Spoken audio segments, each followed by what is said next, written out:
VT de abertura Educação à Distância. Diferentes formas geométricas se movem, cortadas pelas cores azul, verde, amarelo e vermelho. Se transformam na logo da Escola Técnica Estadual Professor Antônio Carlos Gomes da Costa. As cores e formas se misturam em fundo azul e vermelho. Abaixo e à direita da tela, o nome: Educação à Distância. Curso Técnico em Recursos Humanos, Relações Trabalhistas. Entender as preocupações na esfera trabalhista, princípios de direito, convenção coletiva e acordos. Como vai? Tudo bem? Fábio Silveira. Descrição: ele está sentado, é branco, cabelo grisalho, curto, olhos castanhos. Usa óculos, veste paletó preto, com camisa branca, manga longa e gravata vermelha, visto da cintura para cima. Amigo aluno, hoje iremos iniciar nossos trabalhos na disciplina de Relações Trabalhistas do curso de Técnico em Recursos Humanos do Governo do Estado de Pernambuco. Competência essa cujo tema são as preocupações existentes nas relações de trabalho, na esfera trabalhista, os princípios de direito, as convenções e os acordos coletivos. Amigo aluno, esta competência é de fundamental importância para os seus estudos, pois ela retrata todas as regras principais contidas nas leis do trabalho no Brasil, através de dois grandes conjuntos de leis. A CLT, Consolidação das Leis do Trabalho, e segundo, a Constituição Federal do Brasil, que é a lei suprema e que tem nela, nos artigos 7º, 8º, um conjunto de leis sociais falando sobre a maneira de proteger, dar direitos e garantias ao trabalhador.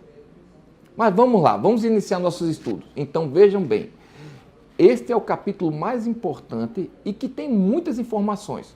Na apostila ele é longo, mas aproveite para depois utilizá-los, porque existem muitas informações que servirão para toda a sua vida trabalhista, sua vida profissional. Vamos iniciar com as fontes do direito. O que é fonte do direito? É onde nasce o direito, da onde emana o manancial, o seu ponto de existência. E existem duas. Quais são? As fontes materiais, que é o local, que são os fenômenos que existem na sociedade, como os conflitos entre as pessoas, que surgem as condições para criar uma norma. Por exemplo, a falta da entrega da carteira ao trabalhador depois que é assinada pelo patrão, cria-se um problema depois de 48 horas que o trabalhador pode precisar para outras situações e que ele poderá exigir do empregador que a devolva. Então, existem regras na CLT que diz que após 48 horas, o empregador, se não devolver a carteira de trabalho, vai levar uma multa. Então, impõe uma condição. Depois temos as fontes formais. Fontes formais são onde nós encontramos o direito. A lei, nas leis, principalmente naquelas duas regras, como a CLT e a Constituição Federal, na jurisprudência, que são decisões dos tribunais, principalmente das varas do trabalho, na doutrina, que são os estudos provindos dos grandes professores, e nos costumes, que são hábitos tradicionais respeitados nas sociedades e aceitos por todos, como de boa fé. Ora, mas vamos aos pontos principais. Princípios. Senhores, estudem bem princípios. Se estudarem princípios, vão saber tudo sobre direito do trabalho. Princípio é uma norma geral, abrangente, genérica, que serve de norte para a criação de leis específicas. E vamos ver os principais princípios trabalhistas. Ora, princípio da proteção do trabalhador. É aquele princípio que diz que o trabalhador, por estar numa situação hipossuficiente ao empregador, ele deve ter toda a supremacia de direitos, principalmente em confronto com o trabalhador. E isso especialmente é relevante nas discussões na Justiça do Trabalho. Segundo ponto, segundo princípio, melhor dizendo, princípio da aplicação da norma mais favorável. No contrato de trabalho feito entre empregado e empregador, deve vigorar as normas mais favoráveis para o trabalhador. Exemplo, se você contrata uma pessoa para o comércio, não cabe ao empregador colocar uma norma que coloca um salário abaixo do salário comercial. A lei prevê que para o emprego formal no comércio, é o salário maior, qual seja o salário comercial. Então, as normas favoráveis, elas prevalecem sobre outras. Terceiro princípio, a condição mais benéfica, ou seja, havendo diversas situações existentes, deve prevalecer para o trabalhador a condição mais benéfica ao seu contrato de trabalho. Princípio da imperatividade das normas trabalhistas, ou seja, no contrato entre empregador e empregado, trabalhador e contratante, não são as normas previstas entre a vontade das partes que deve prevalecer, mas sim aquilo que está previsto na CLT, na Consolidação das Leis do Trabalho. São normas protetivas que dão direitos e garantias ao trabalhador. Elas prevalecem sobre as normas entre as partes, as vontades das partes. Se eu quiser contratar alguém por R$500, não posso. No Brasil só é aceito contrato acima de um salário mínimo. Quinto princípio muito importante, o intúbio promísero, ou seja, havendo confronto entre empregado e empregador e havendo dúvida, principalmente para o juiz, numa discussão de um problema na vara do trabalho, na dúvida o juiz deverá dar valor às condições propostas e às situações demonstradas, os fatos alegados pelo trabalhador. Por quê? Porque ele não tem os documentos, ele não tem as condições, ele é hipossuficiente nessa relação de trabalho. Então, havendo dúvida, a gente diz que é indúbio pro operário. Outro princípio de suma importância é o princípio da irrenunciabilidade de direitos. Ou seja, o trabalhador não pode renunciar aos seus direitos. São direitos, são garantias fundamentais do homem, são seus alimentos. O direito do trabalho, depois de conquistado, não pode ser repassado, vendido ou esquecido. Ele tem que estar sempre à mesa no contrato de trabalho. Depois, o princípio da continuidade da relação de emprego. No Brasil, não se faz um contrato por tempo determinado. Essa é uma espécie e essa é menor. A regra geral é que todo contrato seja por tempo indeterminado e você entre no serviço, nos quadros da organização, como um funcionário permanente. Existem alguns casos que serão estudados e contém na apostila, que são contratos por tempo determinado, período de experiência, assim como outros. Mas esses são exceções. Princípio da intangibilidade salarial. Significa que o salário é o alimento, é o fundamental para a subsistência da família. Por isso, o empregador não pode reter, prender, segurar ou penhorar. O salário é fundamental para a sobrevivência de todos, certo? Princípio da irredutibilidade salarial. Significa que depois que você recebe aumentos salariais, você não pode retroagir dentro da mesma empresa. Você não pode diminuir seu salário. O salário deve permanecer com aquele valor aquisitivo e pode até aumentar, mas nunca retroceder. Agora vamos falar de conceitos fundamentais. O conceito de empregado e o conceito de empregador. Empregado é toda pessoa física que presta serviço de natureza não eventual, ou seja, habitual, assalariada, ou seja, através de um salário, certo? E que recebe ordens de um empregador, porque ele contém a direção e a determinação dos objetivos empresariais. E empregador? Empregador, considera-se empregador a empresa individual ou coletiva, que assumindo os riscos de toda atividade econômica, contrata e assalaria as pessoas, os quais serão os seus empregados e devem obediência a este empregador. Relação de emprego. Existe uma diferença agora em relação de emprego e relação de trabalho. Relação de trabalho é todo contrato feito por uma pessoa física ou jurídica para outra pessoa física ou jurídica por tempo determinado ou indeterminado para uma prestação de determinado serviço. Já a relação de emprego, não. É um contrato feito por uma pessoa física, certo? Que não pode ser substituída por outra, por tempo indeterminado, através de uma contraprestação, certo? Para um empregador, que é pessoa física ou jurídica.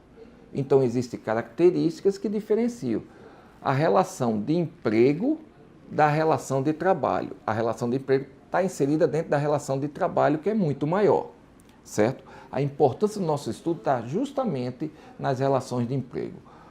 A Consolidação da Lei do Trabalho, no artigo 2º, artigo 3º, em diante, fala dos conceitos de empregado e empregador e dá essa definição, essa diferença de relação de trabalho e relação de emprego. Leiam a Consolidação das Leis do Trabalho, a CLT. Vamos lá. O conceito de contrato individual de trabalho. O contrato individual de trabalho é o acordo tácito ou expresso feito por um empregador ao empregado, formando a relação de emprego, certo? Senhores, diante disso aí, vamos estudar agora os princípios gerais do direito coletivo. São de suma importância, aqueles que determinam os acordos, as convenções, as negociações coletivas. O primeiro princípio é o da liberdade sindical, certo? A liberdade sindical é aquela na qual todo e qualquer cidadão trabalhador pode entrar ou sair de qualquer associação, certo? Sendo assim, ele pode fazer ou não parte de uma associação, fica à sua vontade. Porém, existe o princípio da obrigatoriedade da contribuição sindical e da obediência às normas sindicais. Por quê? Você pode não fazer parte, você não ser associado, mas você deve pagar, é retirado do seu salário, é pago pelo empregador, certo? É descontado do seu salário, mas é obrigado a sua participação ao sindicato, pois eles existem para a sua proteção, certo?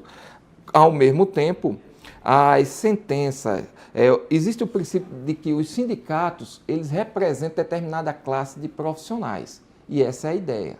Por isso que deve ser mantida a contribuição sindical, no melhor interesse.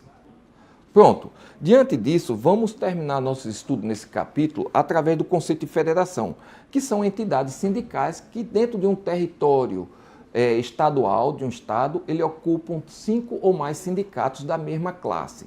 Sabemos que os sindicatos são as associações de trabalhadores de determinada classe operária que dentro de um município os representam.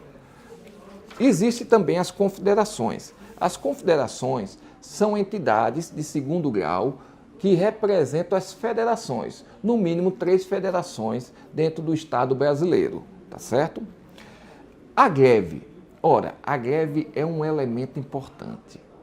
Nesse estudo agora, a greve significa a paralisação das atividades pelos trabalhadores, propondo melhorias nas condições de trabalho. Diante disso, surgem os problemas e os conflitos entre os trabalhadores e os empregados. E aí são representados por sindicatos dos trabalhadores e sindicatos patronais, sindicatos dos empregadores, da ordem econômica.